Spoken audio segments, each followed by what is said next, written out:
Went down the steepest slope of my life because my dad said it was gonna be nice. And I mean, I guess the view was nice, but I was too focused on surviving to notice.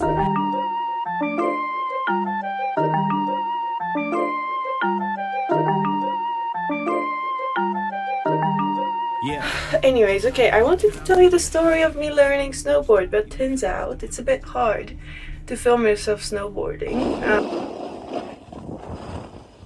I guess I'm just gonna tell it without showing you exactly what I'm doing, because you guys have imagination, I hope. What alignment looks like. You've got a heel slide, then we press onto our flashing. Flash foot goes in, and then This turn. the board gets right off into the tree. Literally teach you how to snowboard in 10 minutes.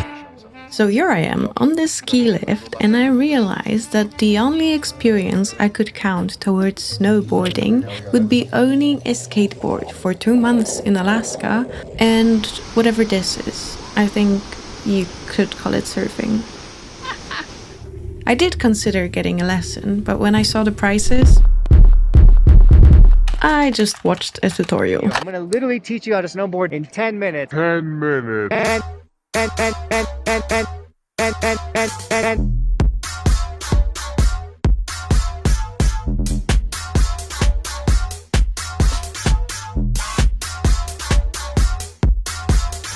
The first day, honestly, I was surprised with how sure I felt on the board. I did fall a lot, but I just decided to accept it as part of snowboarding. My speed didn't really impress, and my turns were far from perfect. So I continued watching tutorials. Pushing the shins into the front of your boots while bending your knees and pushing your hips forward, which allows you to keep your back up straight.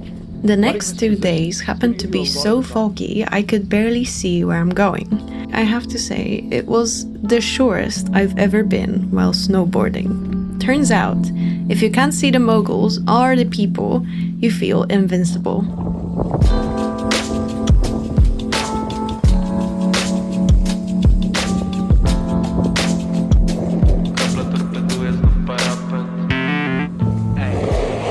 But don't be fooled, I was no snowboard master. I was just at this point of developing my skill where I thought I knew everything. Well, actually, I really didn't. Have you ever heard of the dip? It's this graph that Seth Godin came up with, which is supposed to represent your learning process. I think on the foggy days I was around this point. But very soon, the fog cleared and I saw the dip. Around 4 days in, my bruises were beginning to hurt. Falling down was no longer funny, and I swear one day, no matter how hard I try, I just kept bumping into people.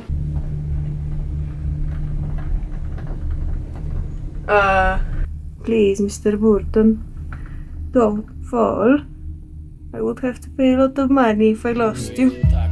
But no matter how much your ass hurts, if you pay 350 euros for a ski pass, you're gonna use it, all the way until the last day.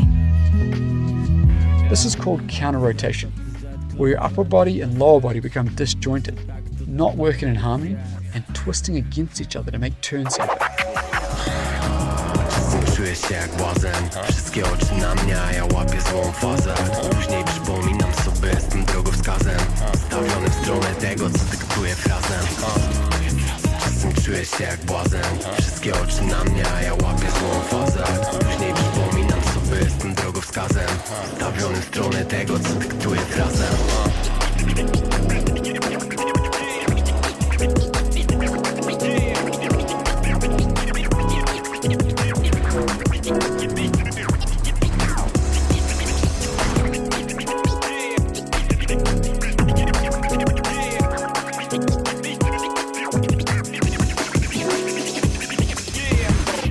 As you can probably tell by the smile on my face, the 6th and last day was pure fun.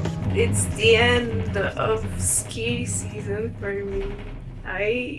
My ass hurts. It hurts so bad I can't sit, and tomorrow I have to sit in the car for 15 hours because we're driving back home. I love my board. I love snowboarding. I don't remember the last time I had so much fun. It's a bit like surfing, except surfing is like 99% suffering. I didn't think I was gonna love snowboarding this much. And I am so glad I picked it up. It's also a good reminder that starting from scratch is gonna be painful, but it's so worth it. And who knew I was gonna be doing half flips just 6 days in? I didn't. My camera just randomly decided to switch to automatic mode, so I think it suffered quite a bit. Still worth it. It has a dent now, you know. I'm glad nothing broke inside, hopefully. I'm running out of battery, so apparently this is the end of the video. Thank you so much for watching, and try something new. Even if you think it's gonna hurt. Especially if you think it's gonna hurt. Your ass can take it. Yeah, hey.